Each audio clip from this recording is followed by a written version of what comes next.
Wonderful. Alrighty. Well, good afternoon. Thank you guys so much for joining us, especially our local Western North Carolina folks. I really appreciate you making time in this very difficult time to join us today. For anyone who I have not had the pleasure of meeting, seems like I've seen mostly familiar faces, but for anyone who's new, my name is Claire Barrett. I'm the Archives Manager for Mehera Archive Collective. Today, we have an interview done by the wonderful Scott Tower with Ursula Reinhart. We're very, very excited to have her on today. So thank you so much, Ursula, and also thank you, Scott Tower. I will hand over the floor to you, Scott. Well, welcome, everybody. It's nice to have a virtual meeting with all of you today. And thank you, Ursula, for being here with us. Look forward to our conversation and your always wonderful stories and reflections. Had the pleasure of knowing Ursula for many years, since my time living in the Bay Area back in the 80s and 90s, I guess it was. And lovely to maintain our connection and Baba through all this time. So today isn't really going to be an interview so much as a conversation with an opportunity for some questions later on. If you have questions that come to mind while we're speaking, then please enter them in the chat, and we'll also just have a little bit of time at the end to have further conversation around those questions. The other request is everyone else please mute now, just to kind of keep background noise off of the recording that'll be available for others who aren't able to join us here today. So Ursula, lovely to be here with you, almost as if sitting in the room with you, not quite. You had the wonderful fortune to meet Baba personally in 1966. And I know that's been a foundational experience for you in your life since then.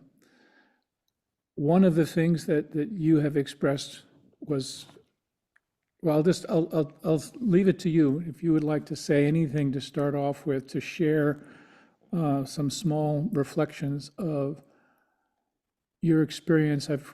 Many of us have heard your stories of how you got to India, a long and rather extraordinary adventure, which we don't have time to cover today. But I'd be very interested for you to share a little bit of the experience of when you actually did get to Meherazad and did have an opportunity to be with Baba in person. Well, I actually did not know who Baba was, and I followed my then husband, Mick Hamilton, who seemed to be the push behind going to see Baba. And I just thought, well, if that's what he wants to do, I'll come along. And I did come along, and Mick had already read God Speaks, but he hadn't shared anything with me. It was his thing, really, rather than mine. I just came along. And so ultimately we walked into Mandali Hall, and Baba sat in his chair, and I sat opposite him against the wall, and I found him to be really fascinating looking, because he was small. He was much smaller than I thought he would be, but his eyes were just amazing, and his smile, and his hands hung off the edge of the seat there, and he would turn and twist his fingers in sort of a way, and I found that fascinating. I didn't know what that was all about, but he was so magnetic that I never looked to see what Eruch looked like, who sat to my left and spoke. Baba would make the gestures and Eruch would speak, but I never actually turned to see what Eruch looked like. The only thing that I did see was in the middle of the room, there were a number of men sitting on the floor, and these were the men Mandali. I noticed that one of them was a foreigner, was a white person, and that was Francis Brabazon. And I wasn't introduced to any of them, and Baba immediately started gesturing, how did we sleep, and all this sort of bit of a more or less small talk, you could call. But then the most amazing thing to me was he said, "Who do you think I am?" And Mick said, "I think you're the living Christ." And I remember that was so amazing to me. What? What are you kidding? I mean, how come he never told me that, I thought. And the idea of kind of knowing what it means to be the living Christ, I didn't really get that. So then he looked at me and he said, "Who do you think I am?" And I said, "I have no idea." And that was what it was. I didn't know who he was. I had no idea. And so apparently what Mick said was okay, and what I said needed some explanation. So he said, "I am God in human form, and I know this because I constantly experience it. I never ask myself, you never ask yourself, are you a woman or a man? You know through constant experience that you're a woman. And like that, I know through constant experience that I'm God in human form." And once he said that to me and looked at me and said that to me, it was so mind blowing. It was so overwhelming to me because I didn't understand really what God in human form means, but the only thing that I could see was that this is who he is, because God does not look you in the eye and say, "I'm God," without you getting it. And if he were anything else, if he was some guy who pretended to be God in human form, I think he would not have had the authority with which he said what he said. So I found myself sitting in front of God in human form, whatever that meant. And that was so overwhelming to me that I started to cry. And I sat there crying. And the rest of the meeting, I was pretty much a basket case. Although we did respond, I mean, Mick mostly responded to Baba's further questions. But for me, I was just, wow. And that was the most important part of our meeting, I think. He said other things. He said that reading "Stay with God" by Francis Brabazon, although he never introduced us to him, he never said that's Francis, but he said "Stay with God" was the most important book to read outside of God Speaks. And he also said that we should go back to the United States, and that we should persuade young people from taking drugs, and that was the highest spiritual work to be done in the world today, he said, to persuade young people from taking drugs. And you were talking about his fragrance, and that's kind of interesting because when we left, he asked us to kiss him and leave, and hug him and kiss him and leave, and we did. We hugged him and he kissed us, and we kissed him, and I smelled him, and it's really impossible to explain a scent because, I mean, how do you do it? But it's nothing like flowers or roses or perfume, nothing at all. It smelled like a newborn baby, kind of like absolutely clean, innocent smell. Mm. And that was amazing. So that was the highlight of my meeting with Baba. Mm. That's so wonderful to hear of that and try by a big stretch to imagine, um, for those of us who didn't have that experience, what that might have felt like.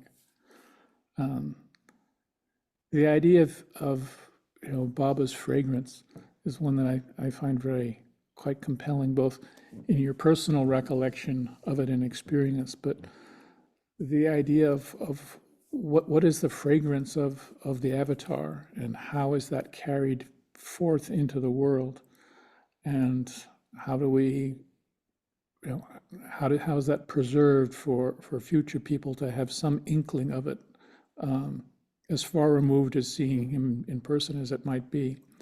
And I think of the Mandali and what they carried forward to others during Baba's physical life and certainly afterwards, as others came to India, and their contact with Baba was, of course, internal primarily, but for many of us, I speak for myself, the fragrance of contact was there in an intimate way at the Samadhi, but also so much through the interaction with the Mandali.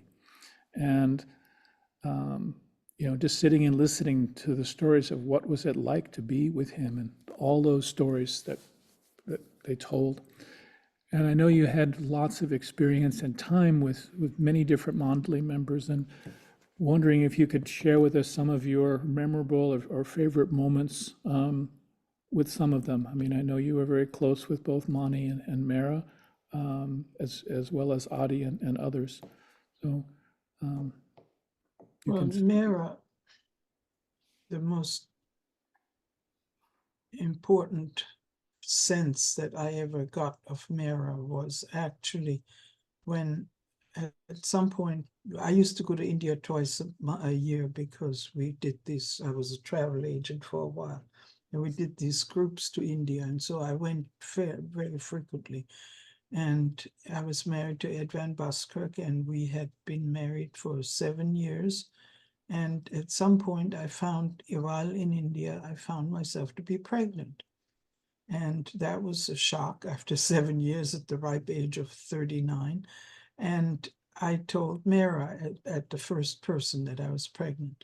And she turned and she prayed to Baba. It was a private meeting I had with her, and she turned and prayed to Baba that everything would go well. And it was very sweet of her. And then I told Mani, and she said, "So how many months?" I said, "Months, I'm 5 days late with my period." And she said, "Oh, no, we don't tell people we're pregnant after we're 5 days late." I said, "Yes, but I've never been 5 days late, so obviously I'm pregnant." But anyway, I was. But Mehera somehow took an interest in my pregnancy. And after I went back home, she would write me letters that Meru penned, but letters from Mehera, in which she would say things like I was allowed to walk uphill but not downhill, and I couldn't eat papaya, and all these sorts of things happened. Well, then my son was born at 25 weeks of gestation, which is 4 months early, and he weighed 1 pound 11 ounces. And he was born on February 2nd, which was Amartiti. So we send them a cable, the Mandali sent him a cable telling them that he was there, that he was born, and that his future was in doubt. But then there was no answer. They didn't answer. So we thought, well, that's okay. It's Amartiti, they're busy. And, but it's okay. We're not the most important people. But we did sort of expect an answer, but there wasn't one. And then 3 or 4 days later, the phone rang at midnight, and it was a Bombay operator saying, "Mani Irani is calling from India." And it was Mani, and she called. And she said that Mehera wanted to know how the baby was, and that she was expecting us to send message. Did we get their cable? We didn't get the cable. So that's why we didn't answer, because we didn't hear from them. There was nothing to answer. And Mehera, every day she'd come from the office saying, "Is there news on the baby?" And there was no news on the baby. So Mani finally got tired of it, picked up the phone, called us and said, "How's the baby?" So that was really amazing. And to have Mani call, according to Heather, it was quite the event for her to do that. Mani was not in 1984 in common for her to call the West. So what happened is that they had sent us a cable, which we didn't get. And so, of course, we didn't answer it. But then about 2 weeks later, when all of the preemies in the neonatal clinic were very ill, and some were passing away, and they had some outbreak of something, then the cable actually came on a day that was perfect for us to get that cable, that we really needed it that day. But to get back to Mehera, Eruch, of course, was okay, and he got better, and he got well, and He's a fine young man, but when he was 2, Mehera said she wanted to meet him, which caused Goa to freak out. Goa said, no way, you cannot bring him, oh my God, to India, 2 years old and all this. But Mehera insisted she wanted to meet him. And so we took him. And we took him with Ed's nephew, Eric's cousin. He was the babysitter. He was 21 years old. He was in charge of Eric. And we took him, and she met him, and it was very sweet, the whole thing. But at one point, I sat with her and I told her that I felt that his entire well-being was due to her praying to Baba, that it was her asking Baba, this is why he is as well as he is. And she looked me right in the eye and she said, yes, absolutely, that's right. And to me, that was like a whole amazing thing. It reminded me of why Catholics pray to Mary. They pray to Mary so Mary would ask Jesus, because Jesus wouldn't like to, not listen to Mary. And this is exactly what was happening with Mehera, that when she asks Baba, she knew her power of her asking Baba and Baba then listening to her. And to me, that was the most amazing part of Mehera, is that her connection to Baba was such that he would do her, whatever you want to call it, So anyway, that was Mehera. Beautiful. I hope that makes sense. I'm sort of a little babbling here. Not at all. That's a really beautiful and moving story. Did you have a lot of other private time with Mara, or got to know her over the years better? Yeah, but the private times, there were sort of private times, she would talk about things that she liked to know about people. There was a certain gossip aspect to it, she wanted to talk about, what do you think about this? And Mani was the same way. She would say, oh, what do you think about this and that one? And I always felt sort of honored that they seemed to listen to my opinion, that it seemed to be important to them to hear what I had to say. I mean, who cares what my opinion is? But apparently they did. So it was nice. Now, Mani, I had a funny experience with, and that was at some point I decided that Mani could read minds, that she knew what you were thinking. And so I thought I'd test her. And we're sitting in Mandali Hall, and she's telling stories. And I thought, now, if she can read my mind, I want her to tell this next story that I had in mind. And she finished her story, she looked over, she beamed at me, and she told the story I was thinking. I went, oh my God, I was so embarrassed. I mean, come on. But anyway, yeah.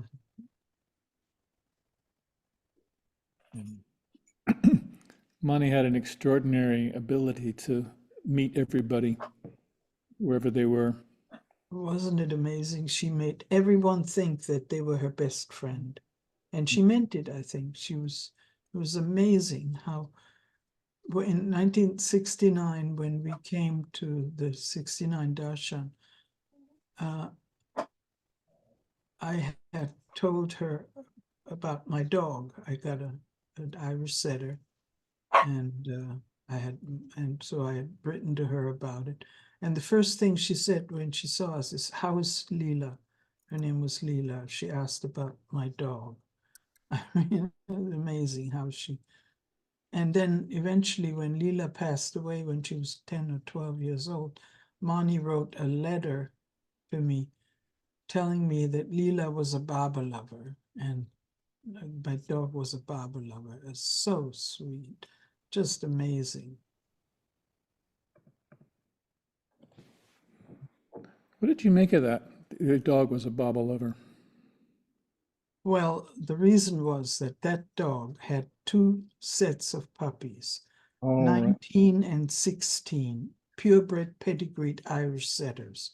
Mm. And they made the news, and the television people came to my house, and I put a Baba poster behind the puppies, and so that was on the television.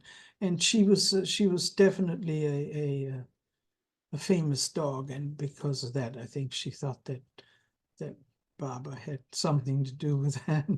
Right. Yeah. The first set of puppies, I gave one to all of my friends, one to Rick Chapman, one to Robert Dreyfus, one to Mick Hamilton, one to Alexandra Counts, one to Dennis Lesia. All my friends had Irish setters. We blanketed the world in Irish setters. Uh-huh. It's really sweet. Spreading. Rick fortunately ran away and got to the freeway and was killed. But the others, Roberts lived to be 15 or 16. Shanti. Yeah. Shanti. Yeah. Did you meet Shanti? No, but I heard, living Yeah. with Robert for a while, I heard stories of Shanti. Right, right. Was your dog Sita? Who was Sita? No. Sita was the dog that Mick and I took to India. Oh, When Mick and I went to India the second time to see Baba again, we were rather greedy, I think. And of course, we didn't see him again, but we thought we would. We right. took our dog with us from Santa Barbara to Lahore, Pakistan, where we waited to see Baba again. And we had gone to Karachi and told Minu Karas that we were going to give Sita to Baba as a present. Well, Minu had the order from Baba to write whatever happened. So Minu wrote to Baba and said, they're coming and they're bringing this dog. So next letter from Baba was, when you come, please do not bring your dog. So we knew that Minu had ratted us out. And we said, why did you do that? Why did you tell him? Mina said, oh, I know what you do. When you go to see him, you just bring the dog, you tie her up at the gate, and she will bark. And Baba would say, what is this barking? And we say, well, you told us not to bring her. She's tied up outside the gate. And then he'll say, of course, bring her. So, but none of it ever happened. But that was Sita. Yeah. The Irish setter name was Leela. Yeah. Yeah. So stories of the Mandali. I was thinking earlier, I told you a little story about Bao that was sort of fun. And that was when Mick and I met Baba on 9 o'clock in the morning on March 7th, 1966. Bao was the night watchman, and Bao would go to sleep after. He would go and have breakfast and then go to sleep because he was all night with Baba. So apparently Bao later on told us that day Baba would say to Bao, did you meet them? They were here. Bao said, no, Baba, I went to sleep. Oh, you missed them. Oh, you missed them. Such love, you missed them. But of course, you went to sleep. And then he would say later, did you meet them? Oh, no. Oh, you had to eat. Yes, of course you had to eat. You missed them. And Baba did this apparently throughout the day and drove Bao nuts about him having missed us because he had to sleep and he had to eat. So when we got to 69 Darshan at Guru Prasad, this man kept coming around and wanting to talk to Mick and I, and he didn't speak English very well. It was like, and he wanted to, and it was Bao, but we didn't know who Bao was. We'd never heard of Bao. And we thought maybe he was one of the workers there, so we sort of tried to lose him because who is this guy? And then it turned out to be Bao, who after that, when he came to the United States, stayed at our house for 14 years. So we got quite close to Bao, actually.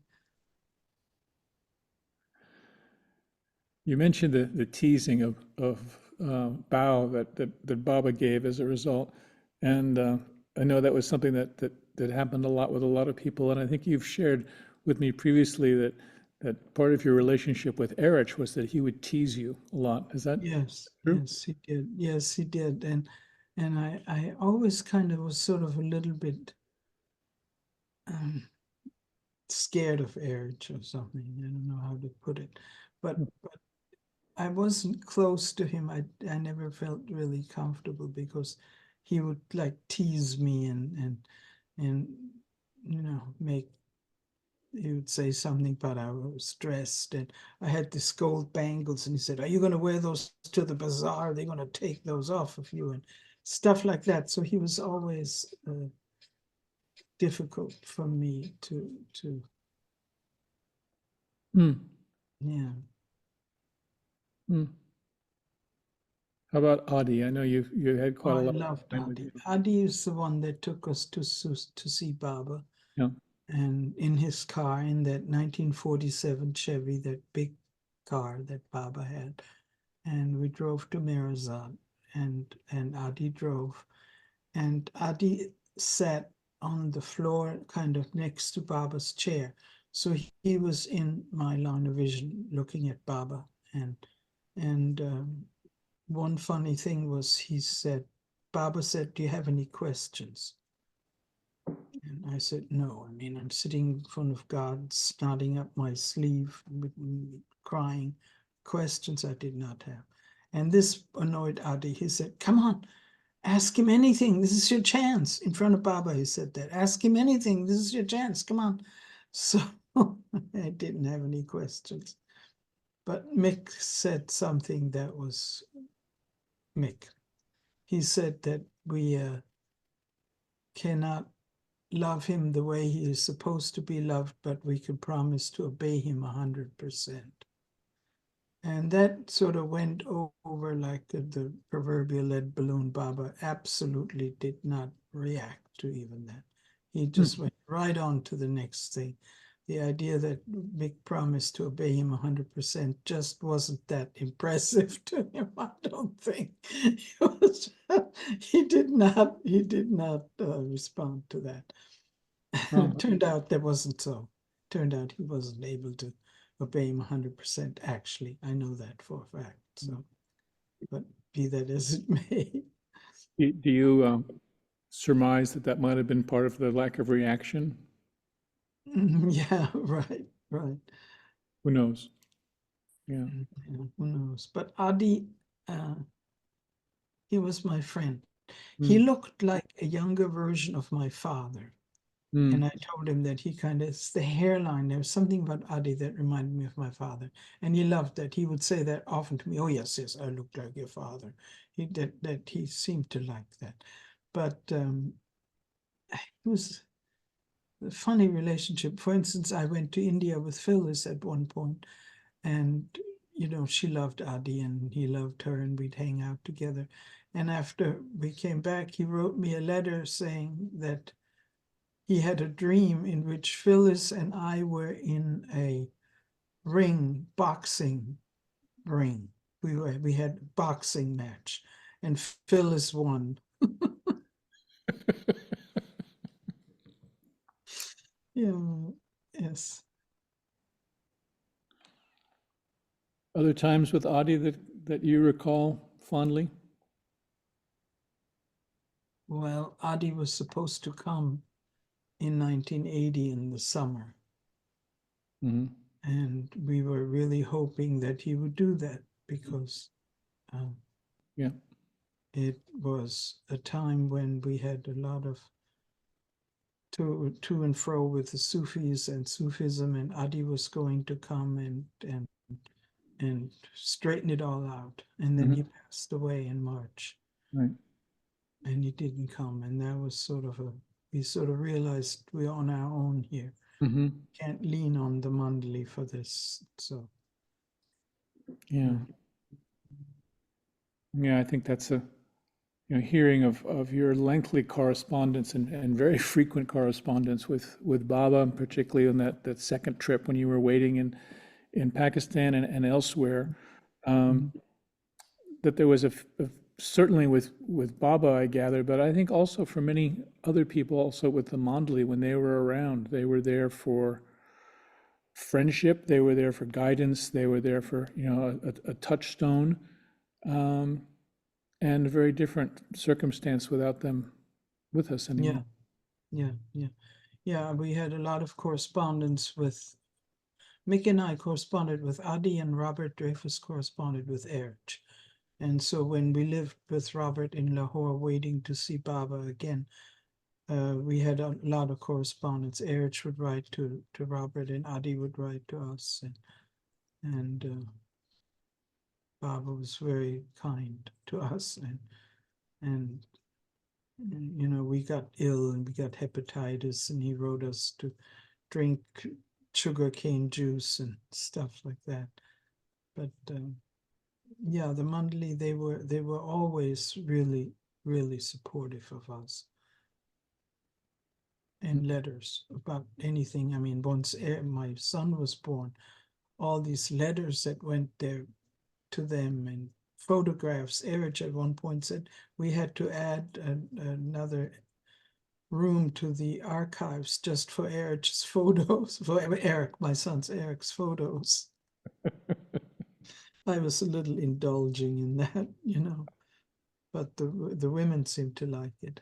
And of course, Dr. Gohar, my goodness, the softest hands in the world. Oh, yes. She had such soft hands. She was so sweet. Yeah, she really liked Ed. They got along very well. Mm.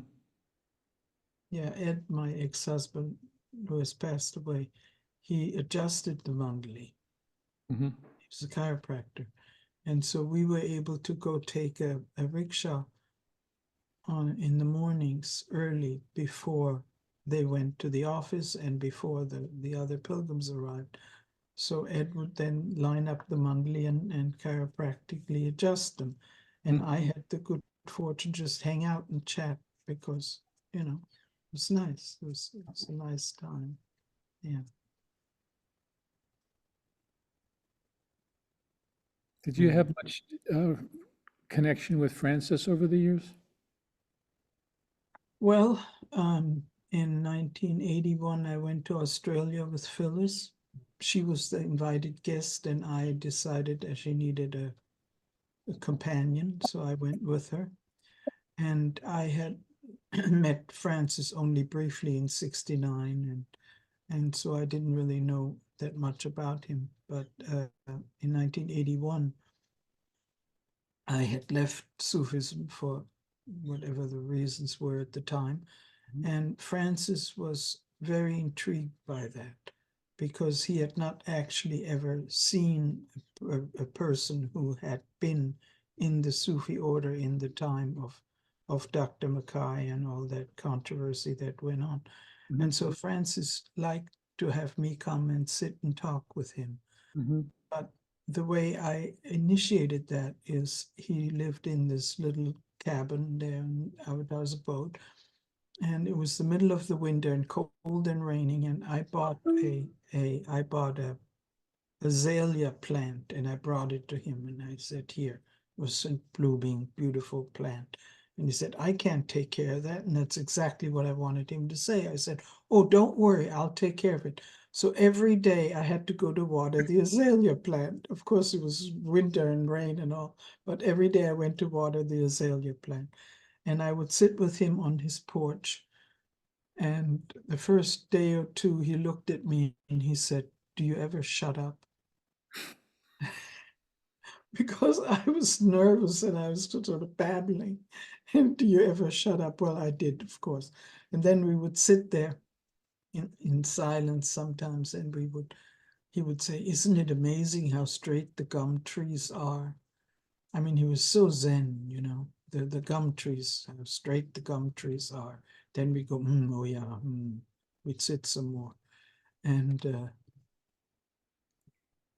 yeah, it was interesting, his take on the whole Sufi issue and all. He said he was thinking of coming to the aid of Eruch because Eruch had been very involved in that issue. But then he realized that Eruch didn't need him because Eruch was a real man, he told me. Yeah. So did you read Stay with God after what Baba said to you Oh about? yeah. Yeah. Yeah, eventually, when I saw Baba, I didn't speak English very well because Mick and I spoke German with each other, and so my English wasn't very good. But then, when I learned English after coming, you know, to the United States and everything, I like that. Is a great book. That is a fantastic book, isn't it? Beautiful. Yeah. Really, really special. Yeah. Mm. Yeah, I did.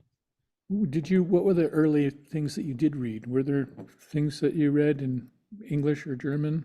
Hilde Halpern wrote a book called Liebe und Weisheit. She, Mm. for those who don't know, is a psychologist Probably. that, that was Austrian that lived in England. And um, she had translated a number of Baba's discourses into German and put them into Liebe und Weisheit. That was, Adi gave that to me. Baba asked Adi to give that to me when we saw it. And but my English, I mean, I learned fairly quickly, you know. I read God Speaks 5 times Ah, because he said to read it 5 times. I think not to me, but I think he sort of overall said to read it 5 times.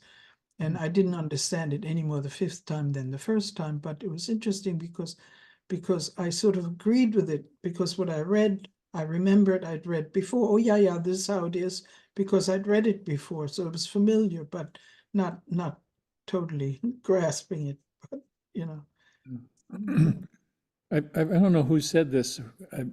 Someone may have claimed or heard it from Baba directly, but that actually reading God Speaks has benefit, even for yeah, those of us who don't necessarily understand yeah, reading. right, There's something right, about right. the Mhm. process which, Yeah, he gets through to us somehow. yes, the intellectual convulsions of the minds of men. Remember, Mm. it says that in Ivy Deuce put that in the forward of God Forward. Speaks, that it Yeah. satisfies the intellectual convulsions of the minds of men. Mm. First page, God Speaks, you go look, Yeah. see. Mhm. Yeah. Yeah, there's so many different paths. I mean, I think and now with the Mandali gone, it's even more apparent. There's more of an intellectual path of understanding some of the intricacies of what Baba said and wrote, and the other side is more the heart path of feeling the personal connection. It doesn't necessarily need or want the all the other stuff. So, Mhm. how's Mhm. that? What's that been like? Those two for you? Which have you? But what's touched you in that way? Well, I think the Prophet Muhammad said that the light of his prophecy would go on through those who've known him and those who've known those who've known him. Mm-hmm. I certainly consider myself more one of those who've known him. Mm-hmm. And I think us that have spent time with the Mandali were beyond fortunate. Mm. And it was a really important time of our lives and not to be underestimated that at all. I mean, I really felt that that was a very important part of our lives, Did you of our feel, Baba lives, to were be you with aware of Mandali, that at to the see time? them. Hmm? Sorry. Were you aware of that at the time, do you think? Yeah, I think so. Yeah, Mm. I think so. Because they were just so amazing Mm. that normal people just don't get that way. You know? I mean, Can you share anything that we did you would say was an important um, or memorable thing that you learned as a result of your contact with any of the Mandali?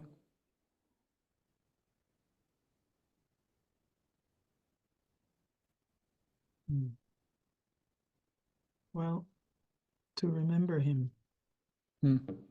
constantly, to remember, I'm not that I do, but that is what they seem to stress more than anything is just to remember him and to love him and to remember him. I don't know really how to love him, Mm. but I can try to remember him. And I think it's very important to just sort of automatically, even when something happens, I go, Baba, Baba. I'm not thinking of him, but I'm just saying it, you know. So yeah, remembering him is probably the most important. Do you have any prompts in your own life that help you with that, or is it just at this point a spontaneous remembrance for you? I think it's spontaneous. Hmm. Yeah, I do. I think there's a doggy. Somebody has a dog. Hello, dog. Oh. Hmm. Um, Speaking of dogs, Moni was so fond of dogs. Oh my goodness, she just loved dogs. And I would send photos. Every year I would send her a calendar of Shar-Peis, those Chinese wrinkled dogs. She loved them, and so every year she got a calendar and she'd hang it over her desk at Meherazad, and there were Shar-Pei dogs. But she would always, in letters, she would always send love to our dogs. We had a dachshund named Anna, and then we had a dachshund named Shotzi, and she would always do that. Oh, I do have a story about Alaba. Hmm. Yeah. So my mother was a very simple person. She was not educated at all, but she was one of those people that had like 75% heart and 25% mind or something, you know. Hmm. And when I came back from India and I told her that Baba was God in human form, she couldn't really get into that. But she said that if he got me to stop taking drugs, then clearly he must be God. Hmm.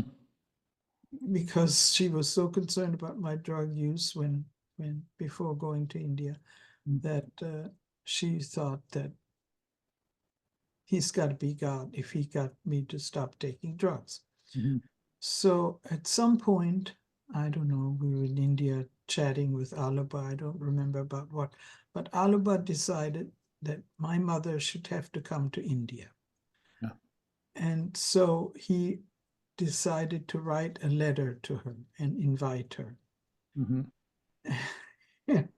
And he wrote the letter in English. Then it had a whole situation. It had to be taken to the Samadhi and left there overnight. It had to be taken to Mandali Hall and put under his chair, and all this stuff had to be done. And then I had to translate the letter into German. And then I had to have the German letter, and he had his English letter, and I had to translate the German letter in English while he was reading his English letter to make sure that it was the right translation. And then it was put under the chair again, and eventually was sent to India. Well, my mother thought, who is this guy? What is going? She was not so, she did not jump on the next plane to come to India. But it was so sweet that Alaba thought, you know, that he would invite her. Mani liked my mother. My mother never went to India. She never met them, but Mani liked my mother. Hmm. And she would write letters and include my mother. Hmm. And eventually, my mother passed in April of 1996, and Mani died in August of 1996. Hmm. And so I wrote to her when my mother passed away. And she was in Pune for the summer months, and she wrote me a letter that Heather delivered after, and it was in Mani's beautiful handwriting. And Heather said it took her hours to write it because she had that brain thing already, and it was very difficult for her to write. And she wrote that my mother had gone to Baba, and she sent a rose that she put on Baba's bed for my mother. It was Hmm. just amazing. Just, I mean, this is the kind of thing they were so caring Hmm. for anyone, and whatever your little problems or big problems where it just seemed like they really cared for you and took everything really seriously. So Yeah, it's a wonderful story and memory of, as you said, their care over big things and little things for people unbelievable. who are Yeah. quite far away. I mean, Hmm. that's, Hmm. Yeah. Yeah. yeah. Hmm. So Eric, my son, studied martial arts. He studied the Chinese system of Kung Fu. Mhm. And we took him again to India when he was 8. Mhm. And, uh, and somehow the Mandali said, "Oh yeah, show us how you do this." And so they set up this whole thing where Eric is supposed to be in on Sunday afternoon in Mandali Hall doing this martial arts katas and whatnot in front of everybody who sat there wanting to watch. Well, he couldn't do it. He froze. He absolutely froze. He sat on the floor and he said, "I can't do it, Mom. I can't do it. No, I'm not going to do it." And the whole room, Mehera in the front, everybody was there. Oh. No, Mehera had passed away. Mehera wasn't there. Mm. But everybody was there and all the resident. They were all sitting, waiting. How is she going to do this now? She's going to get him to do it. Well, I couldn't. I was there. I said, "Eric, I'll pay you. I'll give you money when you do it." Nothing. He would not do it. So they were so sweet. They said, "Oh, we understand," and he wouldn't do it. He couldn't do it. He just froze. Hmm. And so then a day or two later, we went out there early in the morning to adjust everybody, and nobody was there. And Eric said, "So why don't you show me?" And Eric went into Mandali Hall with Eric and me, and he started flying around doing these leaps and all this stuff. Eric was like, "Wow, wow!" He was so impressed. It was just for Eric. He was able to do it. Yeah, What an amazing thing in his life to do that in Mandali Hall. yeah, yeah. Wonder what. Oh, another funny thing happened at that time when he was 8.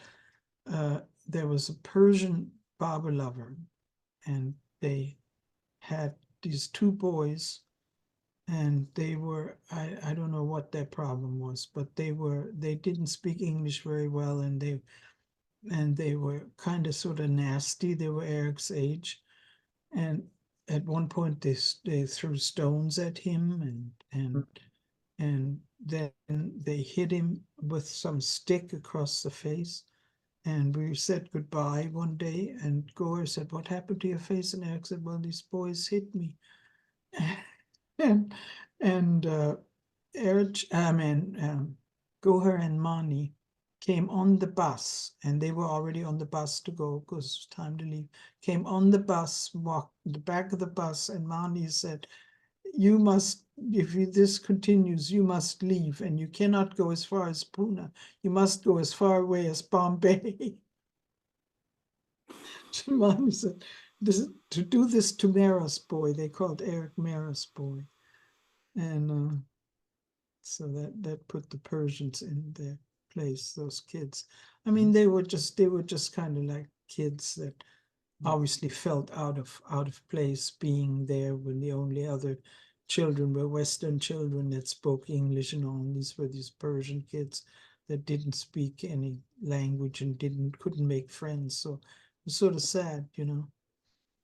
Yeah, I can just see Go here and Monty kind of Yeah, start, on the bus, came riding on the onto the bus. bus. Yeah. Yeah, yeah. And they were sitting in the back of the bus. That was the other thing.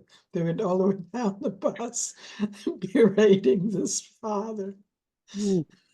And you have to go as far away as Bombay. You can't even go as far as Pune. You must go as far away as Bombay. What happened next? Did they come back the next day and behave themselves? I think they made friends or something. Yeah, as far as I recall, there was no more issues. Yeah. That's for sure. No, there was no more issues. Yeah. Yeah. One thing you shared with me previously was that you felt more of a connection in Meherazad than in Mehrabad. Yeah. That's something Even though that I can, did like Padre. yeah, Padre was a trip. I liked Padre. yeah. Tell us Yeah. about Padre. Well, one time I often got laryngitis in India. I would lose my voice from the dust, and it was another one of those trips where I lost my voice, and Ed took me to Padre to give a homeopathic remedy.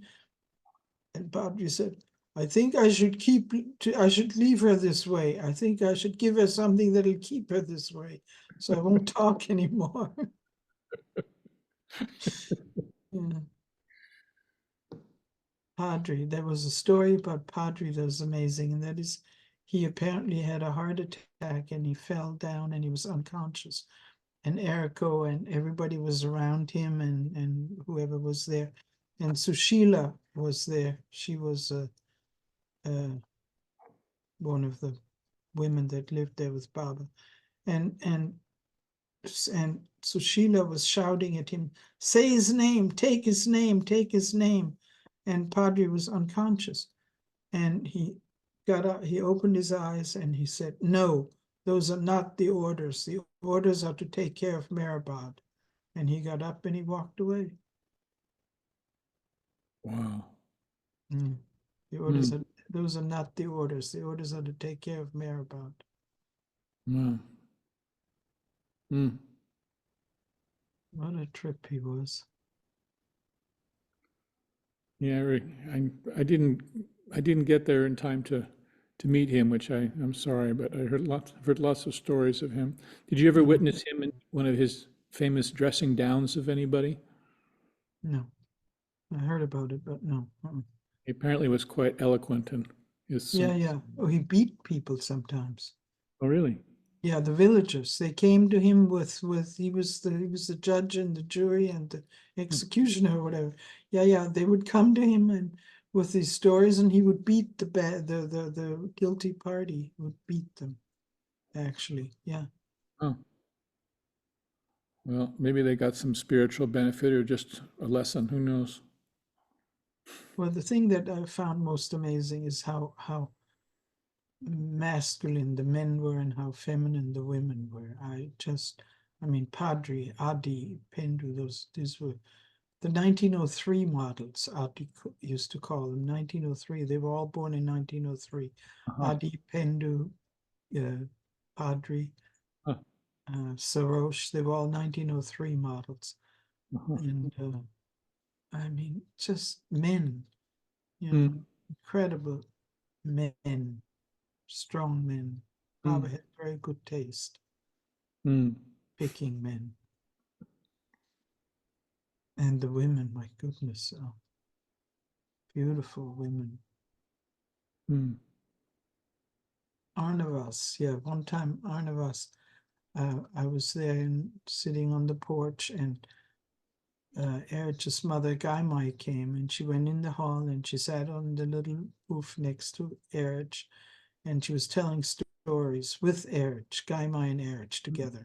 And Mm, this was, I wanted to be in there to hear that.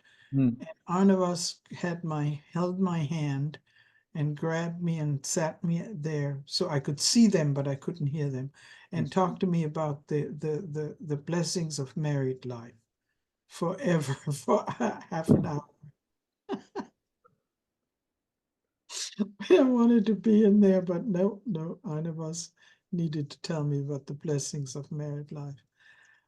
Yeah, it was always a question when you wanted to stay in the hall and listen to Erge or go on Mara's porch when she was out. Mm, Somebody would come and say, Mara's there, and then, And so one day I went in the afternoon and I said, I missed you this morning. She said, no, you didn't miss me. I was here.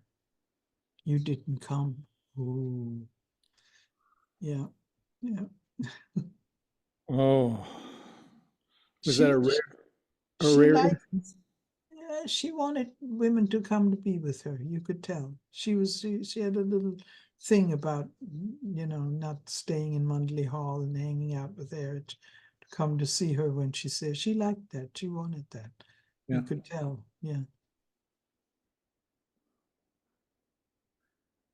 Yeah, I recall in visits there was a sense among the men of a certain degree of either exclusion or envy or something, because it was, the women were having, Yeah, yeah, yeah. it was an Tea, exclusive women's club, yeah.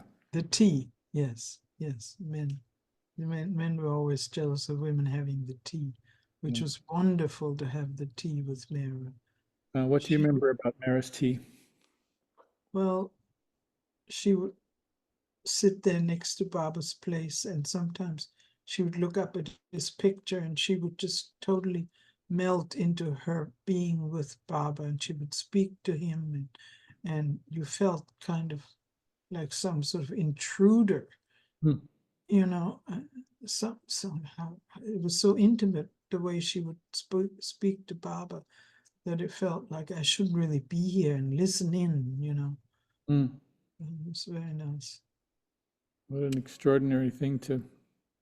witness and be present Mhm. for. Mhm. Yeah. Mm. Hmm. Were there any pearls of wisdom that came out of those teas, or is it more of a social event? Oh, I'm sure there were lots of pearls of wisdom, but just her love for Baba, that Yeah, was so obvious, and so, yeah. yeah. Should we have people ask questions if Sure. possible? Where are we on time? Let me have a look and Um, see what's we're, we've been any chatting for questions. about an hour. There's a question that just came up about times with Mansari. Mansari. Yes, I do have a good Mansari story. I have a friend whom I met in Paris when I was 16, Armin, a German man named Armin, who was a heroin addict.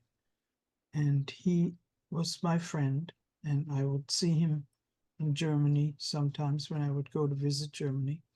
And Armin was addicted to heroin. And Armin, when Mick and I came back from India from seeing Baba, Armin came to visit us, and we had a photo of Baba on the wall where we stayed.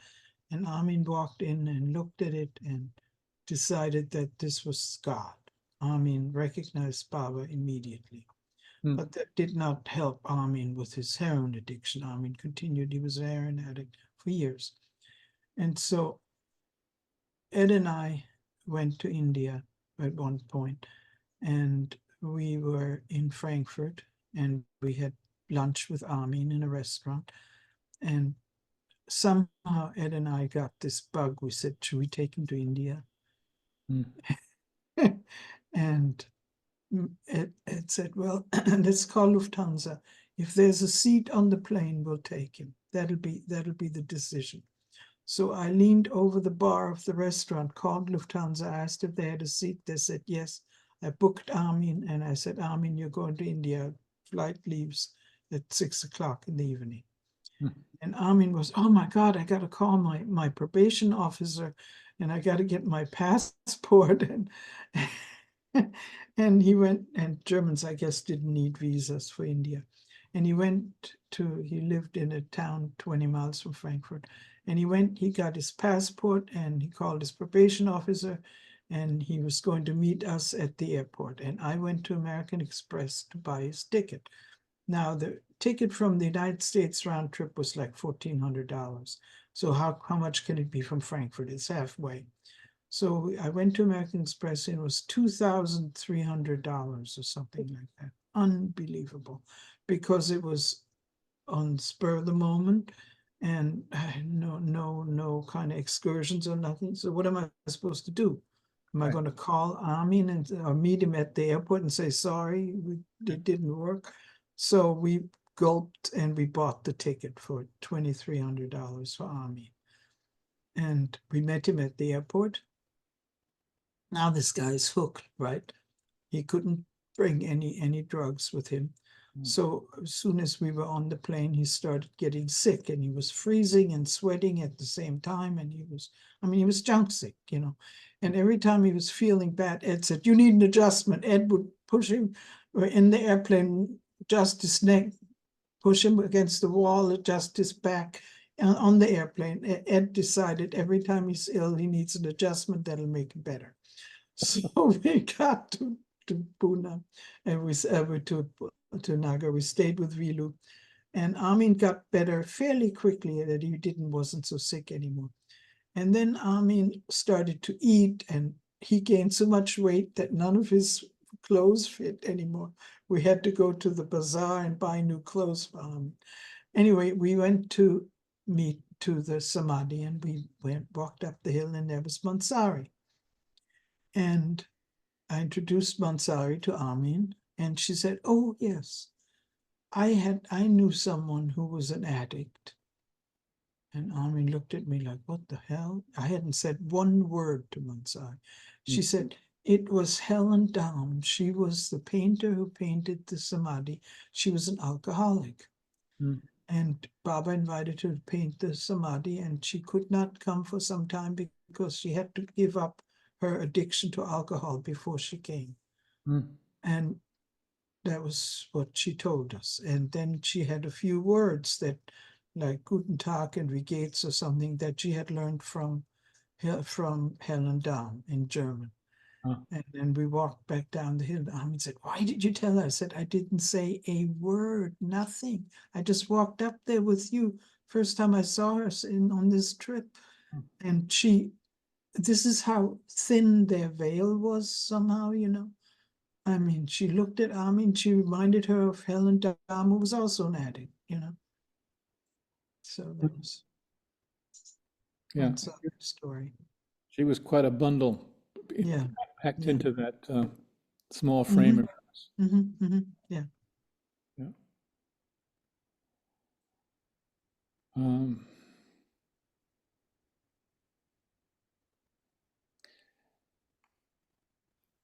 there's a question that came up about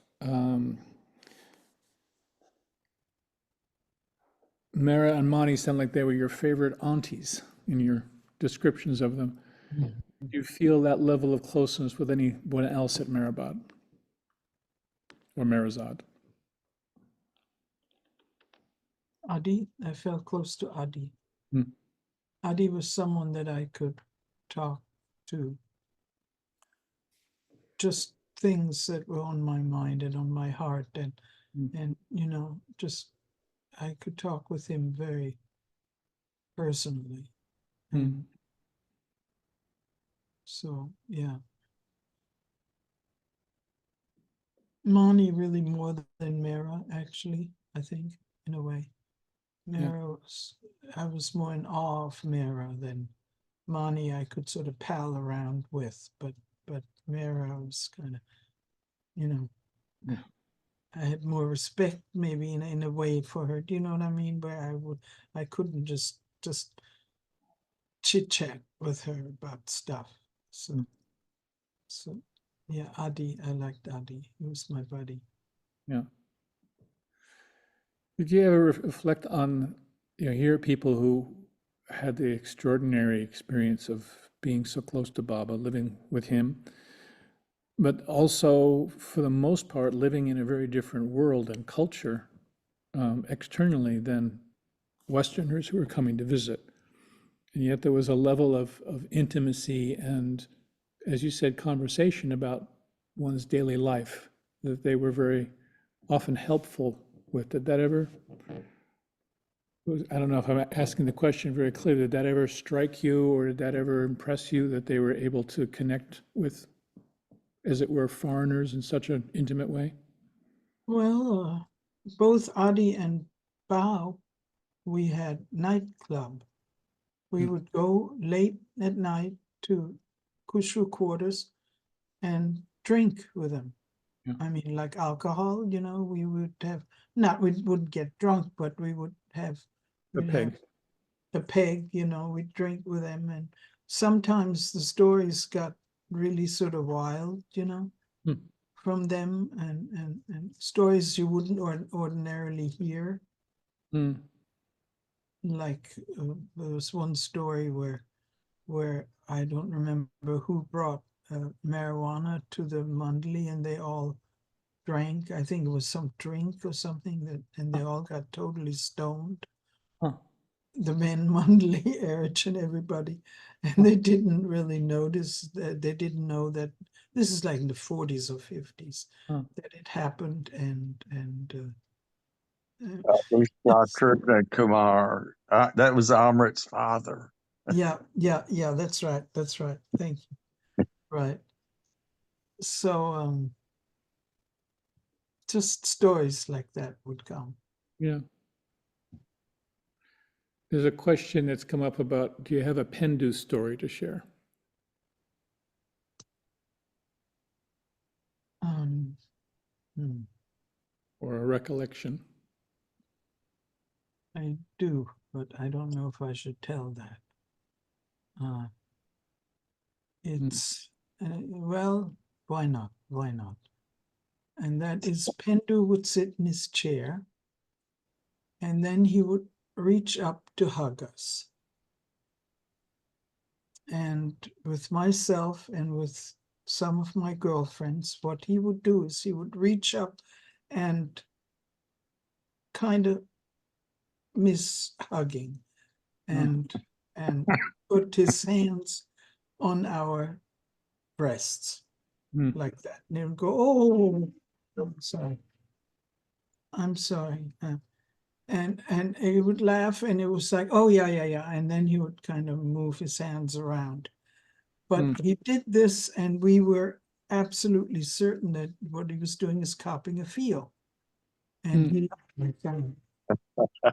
Rainy, I'm on that Zoom thing. And why not? I mean, come on, let the guy have a moment, you know. And we would talk about it, us women. Did you say hi to Pendu? Yeah, I did. I just said hi to Pendu today. Literally would go like going, and then yeah. But we also discovered that he didn't do that when Ed was right next to me.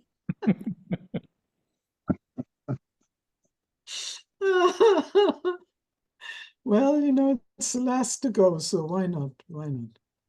And I didn't understand him very well, so I had a hard time, sitting and chatting with him because I didn't really understand him that well, but he seemed like a sweet man. Pendu. He had a stroke at some point that affected his speech. Is that what happened? No, it was an accident Accident. in 1956 in Satara.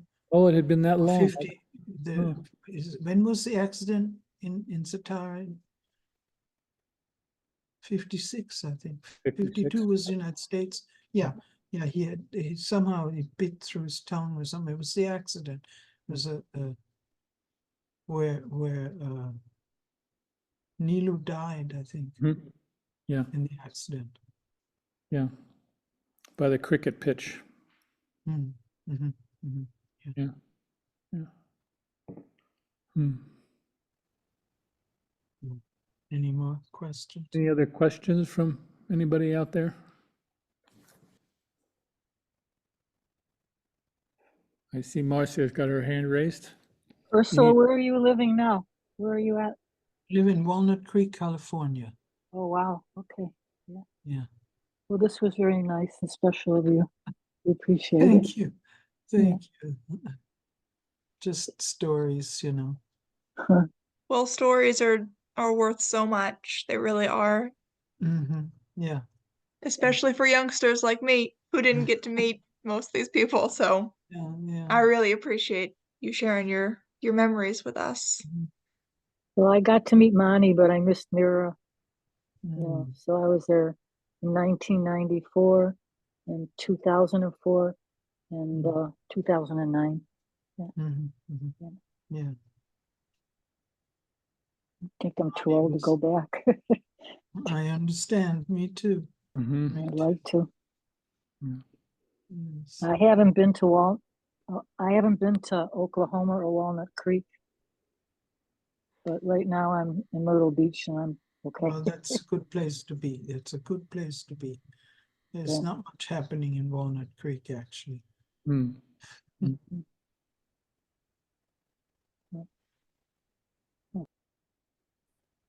Thank you. Any other thoughts or questions from the group here? Oh, there's Tom Haspel. Hello, Dr. Haspel. I am so upset. I thought it started at 11:30. I Oh, got I'm so sorry. I what? tried to log in at 11:30 to make sure that no one got the time mixed up. But I I, couldn't get in to correct I her. got I'm so mixed up. sorry. So I'm glad I got 10 minutes. You probably Ah, told all the stories that you know, I don't know what to ask because you had so many good stories. What about going across the desert without a map and oh, the Bedouin wanting to buy you from well, me? that we didn't get to that story. This story Oh, was mainly about Mandali and okay. All right. Well, never so mind.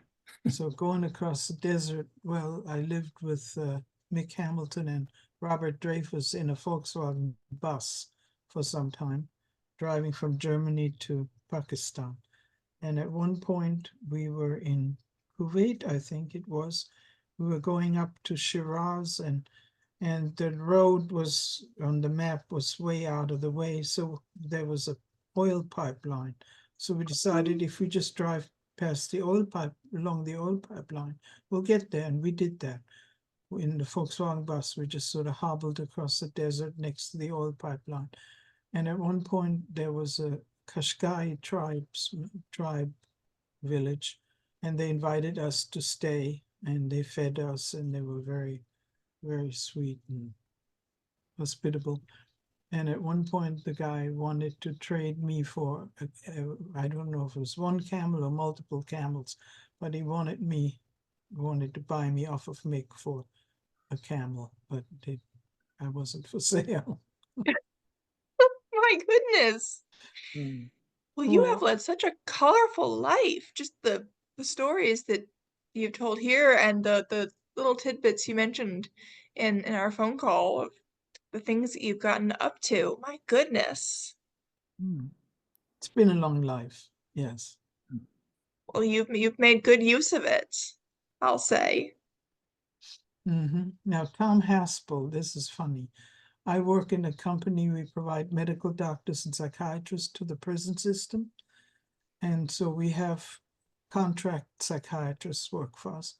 And one was Thomas Haspel, who was a psychiatrist working for us.